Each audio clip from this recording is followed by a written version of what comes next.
no, you don't understand. When it ships in June, it needs to be glass. 안녕하세요, 비디오 아티스트 용호수입니다. 지난 강화유리 영상에서 어떻게 보면 보호필름을 붙이고 안 붙이고는 개인의 취향인데 제가 너무 제 생각만을 강요한 것 같아서 좀 죄송스러운 마음이 들기도 했습니다. 그렇다면 용호수의 취향은 뭐냐?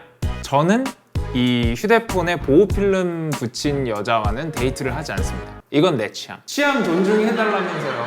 존중해주세요, 취향. 저번 강화유리 관련 영상이 과학적인 사실에 근거한 것들이었다면 이번 시간에는 현대적인 스마트폰을 만든 사람의 주관적인 의도를 근거로 왜 보호필름과 강화유리를 붙이면 안 되는지 이야기해보도록 하겠습니다. 취향의 영역이기 때문에 공감할 분들은 공감하시고 아닌 분들은 안 하셔도 좋습니다. 아날로그 시대에서 디지털 시대로 넘어오는 데에 가장 큰 역할을 했던 게 바로 이 스마트폰이고, 현대적인 형태를 갖춘 스마트폰의 최초라고 할 수 있는 것은 아이폰 1세대입니다. 그 아이폰 1세대를 만든 잡스. This is what iPhone is. Okay? So, we're going to reinvent the phone.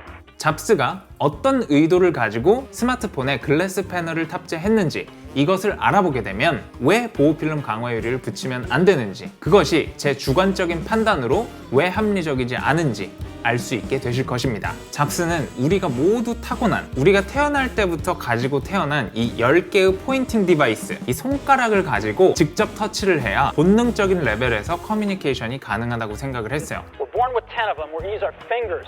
그래서 스마트폰의 모든 물리 버튼을 없애고 우리가 손으로 직접 만져서 커뮤니케이션 할 수 있는 아이폰을 만들어냈죠. 터치가 갖는 원초적인 커뮤니케이션의 직관성에 엄청난 확신을 가지고 아이폰을 만들었던 것 같습니다. 제가 지난 영상의 댓글들을 보니까 잡스가 뭐가 잘났다고, 저 사람이 맞다고 하면 무조건 맞는 거냐? 라고 이야기하시는 분들도 있더라고요. 객관적인 근거를 제가 말씀을 드리자면은 실제로 통계적으로 조사를 해보면 아이폰 1세대 이후로 사람들이 인터넷에서 보내는 시간이 비약적으로 증가를 했습니다. 우리가 실제로 디스플레이를 터치하면서 커뮤니케이션 하는 것이 훨씬 더 직접적이고 몰입감 있게 이 내부의 소프트웨어를 만질 수 있는 방식이라는 것을 반증해주고 있죠. 아이폰은 2007년 1월 9일에 공개됐습니다. 그 당시의 첫 시제품에는 전면 패널이 지금과 같은 강화유리가 아니라 하드코티드 플라스틱이 탑재되어 있었어요. 아이팟에 적용된 패널과 같은 소재였습니다. 그런데 잡스가 발표 바로 다음날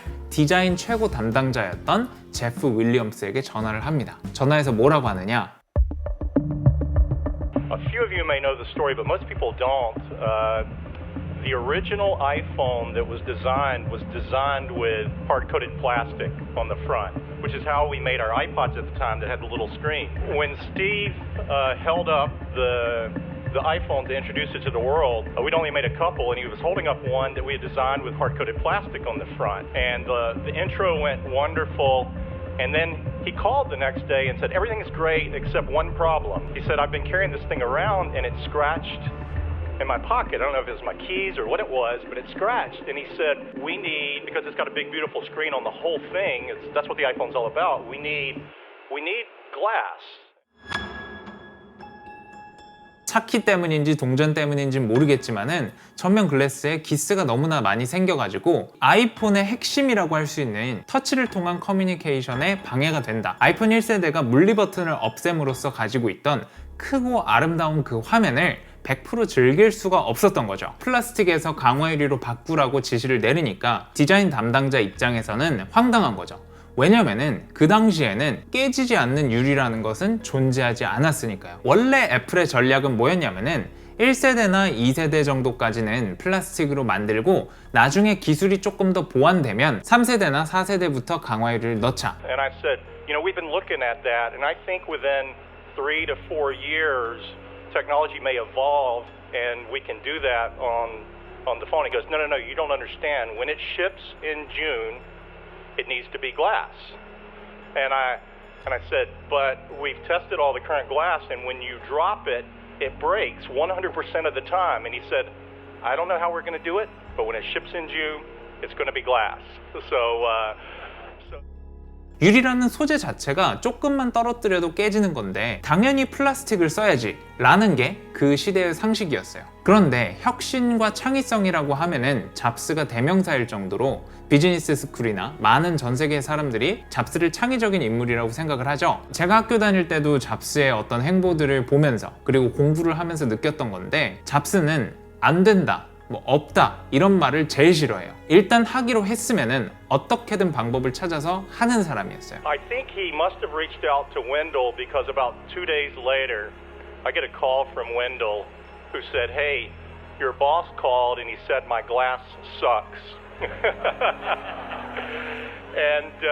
그때 코닝의 R&D 실험실에서 개발되고 있던 상품이 뭐였냐면은 깨지지 않는 유리. 기존의 열 강화 유리는 두께가 어느 정도 되어야 강화를 할 수 있었는데, 얇은 유리도 열 강화 유리처럼 단단하게 강화를 할 수 있는 화학 강화 방식을 그때 처음으로 실험을 하고 있었어요. 세상 사람들이 알고 있다시피 잡스의 성깔이 굉장히 더럽잖아요. 그러니까 이제 제프가 전화를 해서 살려달라고 했겠죠. 그거 R&D 하고 있는 거 이번에 한번 써보자. 이제 개발은 거의 다 해놨는데 클라이언트가 없어서 계류하고 있던 그런 상태의 화학 강화 유리의 클라이언트를 찾은 것이기 때문에 코닝도 오케이 해서 아이폰 1세대 판매 불과 11일을 앞두고 전격적으로 전면 디스플레이 패널이 플라스틱에서 강화 유리로 바뀌게 됩니다. And Wendell said, "I think I got an idea. We have this technology that's been sitting on the R&D shelf. It doesn't have a market. It doesn't have a home. But maybe we could make a go at that." And the teams scrambled, and there were many months of sheer terror about whether this was going to work, but it was a bit of a Hail Mary. But when we launched in June, customers had an iPhone that had the beautiful feel of glass, Corning glass, and was scratch resistant. It helped set the tone for iPhone. 애플이 이 당시에 왜 소재를 플라스틱에서 강화 유리로 변경했는지 이유를 두 가지를 들었었는데요. 이 두 가지 이유가 보호 필름과 강화 유리를 사용하지 말아야 할 아주 강력한 주관적인 근거가 됩니다. 주관적으로 생각했을 때 이 두 가지가 나에게 중요하다고 생각을 하면은 강화 유리 보호 필름 쓰면 안 되겠죠. 그 당시 잡스가 말했던 원문 그대로를 가져와 봤습니다. 우리는 또한 아이폰 전체 앞쪽 표면을 스크래치 저항과 투명도를 위해 플라스틱에서 광화 퀄리티의 유리로 업그레이드 했습니다. 스크래치 저항, clarity, 그러니까 투명도, 이 두 가지가 강화 유리가 현대적인 스마트폰에 탑재된 이유입니다. 첫 번째로 스크래치 방지입니다. 강화 유리를 이루는 주 소재는 이산화규소입니다. 모스 경도가 약 7 정도 되고요. 금, 은, 플래티넘, 그리고 주방에서 주방도구로 많이 쓰이는 뭐 스테인리스, 그리고 목재용 못, 이런 모든 우리 주변에서 스크래치를 유발하는 것들에 대해 가지고 과학적인 사실로서 휴대폰 전면 글래스에 흠집을 낼 수가 없습니다. 그럼에도 불구하고 잔기스가 나는 이유는 경도 7 이상의 미세 알갱이 때문인데요. 미세 알갱이이기 때문에 깊이 흠집을 낼 수가 없습니다. 그래서 감상에 영향을 주지 않거든요. 그 미세 알갱이로 인해서 생기는 휴대폰의 스크래치는 이 디스플레이와 접촉면 간에 공간을 만들어줄 수 있는 이렇게 조금 올라와 있는 케이스로 대부분 스크래치 방지가 가능합니다. 그래서 현장직에 근무하거나 모래사장에서 일하거나 뭐 이런 사람들이 아니라면은 대부분의 일상적인 환경에서 강화 유리는 스크래치가 나지 않습니다. 그리고 두 번째로 애플이 강조한 게 뭐였냐면은 optical clarity 였어요. 광학적인 깨끗함. 지금 나와 있는 그 어떠한 플라스틱도 유리만큼 투과율이 좋지는 않습니다. 지금 제가 사용하고 있는 이 렌즈도 유리가 여러 장이 들어있어서 제 얼굴에 반사된 빛을 이미지 센서로 모아주고 있는 거예요. 이러한 광학 레벨에서 사용되는 유리를 사용해서 몰입감 있고 생생한 화면을 보여주고자 한 거죠. 그러니까 현대 스마트폰의 아버지라고 할 수 있는 잡스가 스마트폰의 강화 유리를 채택한 이유는 첫 번째로 스크래치 방지, 그리고 광학적인 선명함. 보호 필름과 강화 유리를 붙이는 것은 아주 효율적으로 이 두 가지 의도를 망가뜨립니다. 첫 번째로 보호 필름에 대해서 한번 생각을 해볼까요? 보호 필름은 대부분 PET 소재로 제작이 되고 뭐 우레탄 소재로도 만들고 뭐 여러 가지 소재가 있지만은 기본적으로 플라스틱 소재예요. 잡스가 한번 써보고 극혐했던 그 플라스틱 소재라는 거예요. 플라스틱 보호 필름을 이 위에다가 붙이게 되면은 기스가 잔뜩 나게 됩니다. 그것이 붙어있는 상태로 이 화면을 보는 거는 이 스마트폰을 만든 사람의 설계 의도를 완벽하게 배척하는 거죠. 근데 그게 여러분들의 취향이라고 하면은 쓰세요.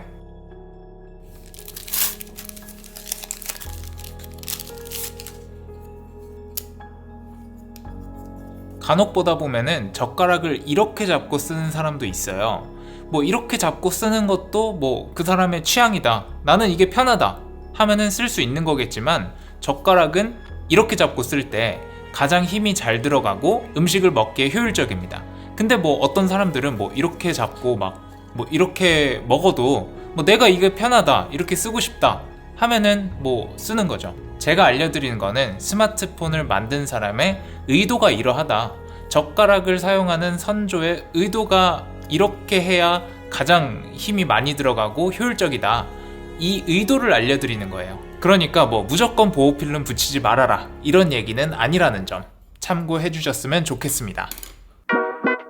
그리고 두 번째, Optical Clarity. 이 스마트폰이 가지고 있는 광학적 레벨의 선명함을 아주 효율적으로 망가뜨립니다. 투과율이 그렇게 좋지 않아요. 스마트폰 제조사가 만든 그 의도한 색감과 약간씩 달라지는 거는 어쩔 수가 없어요. 훈련되지 않은 눈으로 봤을 때 거의 똑같다고 할 수 있겠지만 이 감상 경험이 떨어질 수밖에 없고, 보호 필름을 붙이게 되면은 거의 100%에 가까운 확률로 스크래치가 생기게 되며, 생기게 된 스크래치는 기본적으로 탑재된 강화유리가 가진 Optical Clarity를 훼손하게 됩니다. 터치감이 나빠지고 촉감이 바뀌는 것은 덤이고요. 이렇게 직접 터치하면서 내가 만지는 방식으로 커뮤니케이션 할 수 있는 현대의 스마트폰의 핵심적인 기능에서 마이너스적인 부분을 내 돈을 들여서 만들어내는 것이 됩니다. 그럼 이것도 강화유리니까 이 위에다 강화유리를 붙이는 것은 아무렇지도 않다라고 말씀하시는 분들이 있는데, 제가 장담컨대 시중에서 판매되는 강화유리 대부분은 주요 스마트폰 제조사가 통과한 인증, 특히나 광학적인 투과율이나 안전 기준들을 통과할 수가 없습니다. 세계에서 시총이 가장 높은 회사인 애플, 그리고 우리나라에서 가장 큰 회사인 삼성, 이런 글로벌 대기업들이 막대한 R&D 비용을 들여서 코닝이나 쇼트사 등과 협업해서 만든 이 좋은 글래스보다 더 좋은 글래스가 5,000원밖에 안 할까요? 시중에서 판매되는 대부분의 강화유리는 기본적으로 탑재된 강화유리보다 저급한 것입니다. 돈을 들여서 더 안 좋은 것을 위에다가 붙이는 거죠. 애플이나 삼성에서 기본적으로 탑재해주는 것보다 응력 균형이 불균일하고 불순물도 많이 섞여 있기 때문에 쉽게 더 잘 깨지고 광학적 레벨의 투명함을 기대할 수가 없습니다. 그래서 스크래치 방지나 깨짐 방지 측면에서도 더 저급한 것을 위에다가 붙여놓는 거기 때문에 위에 것만 깨지고 아래는 멀쩡한 경우 많이 생기게 됩니다. 이제 그거 보고 내가 붙인 강화유리가 이 스마트폰을 보호해줬구나 라고 생각하는 거는 취향을 넘어서 절대적인 의미에서 조금 착오가 있는 거죠. 멍청하다는 말은 하지 않을게요. 기분 나쁘니까. 물론 깨짐 방지 효과가 아주 약간은 있을 수 있어요. 그러니까 뭐 원래는 2m 높이까지 멀쩡한데 강화유리를 붙이면 이제 그게 한 2m 1cm 정도로 뭐 이 정도 효과는 있겠지만 실질적인 효과가 없다는 거예요. 그리고 이것도 한번 생각해 보세요. 스크래치가 나지 말라고 강화유리를 사용을 했는데 그 강화유리가 스크래치가 나지 말라고 다른 강화유리를 붙인다? 좀 이상하지 않아요? 그러니까 스크래치 방지, 깨짐 방지에 있어서 마이너스, Optical Clarity에 있어서도 마이너스, 이렇게 말씀드릴 수 있을 것 같고요. 뭐 중고가 보호를 위해서 붙이실 수도 있고 취향이라고 충분히 생각하고, 아 맞다, 그 반값 됐죠, 삼성에서. 이제 그 중고가 보호라는 논리도 이제 50% 덜 설득적이게 된 거죠. 많은 사람들이 이 디스플레이에 묻은 얼룩을 흠집이라고 착각합니다. 애플 공식 홈페이지가 봐도 그게 흠집이 아니고 대부분 묻은 얼룩이라고 말을 해줘요. With normal use, 일상적인 사용 환경에서 텍스처가 있는 여러분들의 아이폰의 표면에는 Material Transfer, 그러니까 이염이 발생할 수 있습니다. 언제 그런 이염이 생기냐? 아이폰이 데님이나 여러분들의 주머니에 있는 아이템들과 접촉했을 때, 그럴 때 생길 수 있는데, 이러한 material transfer는 스크래치와 굉장히 흡사해 보일 수 있습니다. 하지만 대부분의 경우 그 스크래치를 지울 수 있습니다 라고 공식 애플 지원 사이트에서 알려주고 있습니다. 그래서 애플 공식 가이드를 보면은 린트 프리 클로스로 닦아주라고 해요. 그래서 이렇게 닦아주면 완전 새 것처럼 됩니다. 애플 워치도 마찬가지고요. 그리고 이 뒤쪽에 카메라도 마찬가지고요. 참고로 이 카메라에 붙어있는 글래스는 사파이어 글래스이기 때문에 경도가 8 이상입니다. 이 스마트폰 전면 글래스보다도 경도가 높아요. 이 사파이어 글래스는 깨지기는 조금 더 잘 깨지는데 경도에 있어서, 그러니까 긁히는 거에 있어서는 굉장히 강하기 때문에 시계에다가 보호필름을 붙이거나 이 카메라 위에다가 보호필름을 붙이는 거, 또는 뭐 강화유리 붙이는 거, 이거는 정말 말 그대로 더 저질적인 거를 그 위에다가 붙이는 거죠. 애플워치의 전면 글래스도 사파이어 글래스입니다. 제가 요즘에 웨이트 트레이닝을 시작했는데 맨날 이거 차고 운동하거든요. 뭐 기스 하나도 없습니다. 이 위에다가 보호 필름이나 강화 유리를 붙이면은 오히려 거기서 기스가 나요. 왜냐? 이건 사파이어 글래스인데 그것보다 경도가 더 낮은 걸 붙여놨으니까 오히려 기스가 더 잘 생깁니다. 그냥 글로벌 대기업에서 만든 걸 믿고 그냥 쓰세요.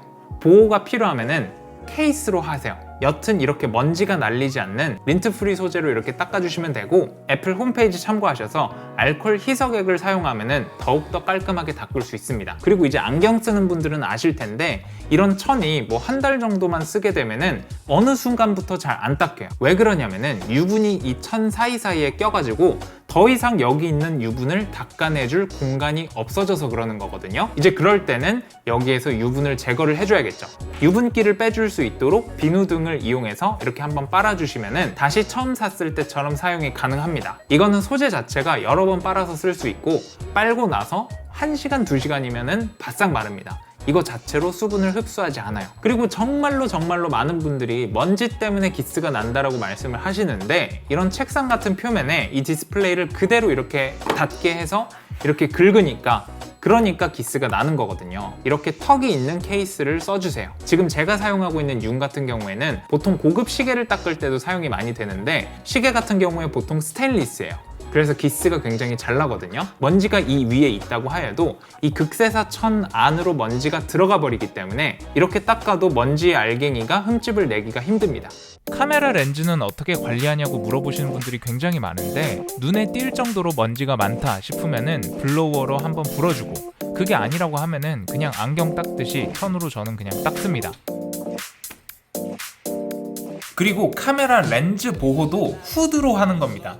이게 떨어졌을 때 이게 안 깨지게 하려면은 후드가 먼저 깨지면서 충격을 흡수하게, 그런 방식으로 렌즈를 보호하는 거지, 이 광학 레벨의 좋은 글래스 위에다가 무슨 하나에 12,000원짜리 막 중국 어디서 만들었는지도 모를 무슨 글래스를 여기다가 끼우는 거는 자기 돈 들여서 카메라 성능을 떨어뜨리는 거죠. 그래서 스마트폰을 관리할 때는 이런 전용 천 정도 하나만 있으면 되고, 가끔가다 안 지워지는 게 있다 하면은 알코올 같은 거 이용해서 한 번씩 닦아주시면은 정말 깔끔하게 사용이 가능합니다. 글로벌 대기업에서 막대한 R&D 비용을 들여서 이렇게 쓰라고 이렇게 만든 거예요. 그냥 이대로 써주시면 됩니다. 그럼 저는 다음 영상에서 뵙겠습니다. 들어가세요. See you soon, guys. I know we got lit, lit, lit, lit. Good times, living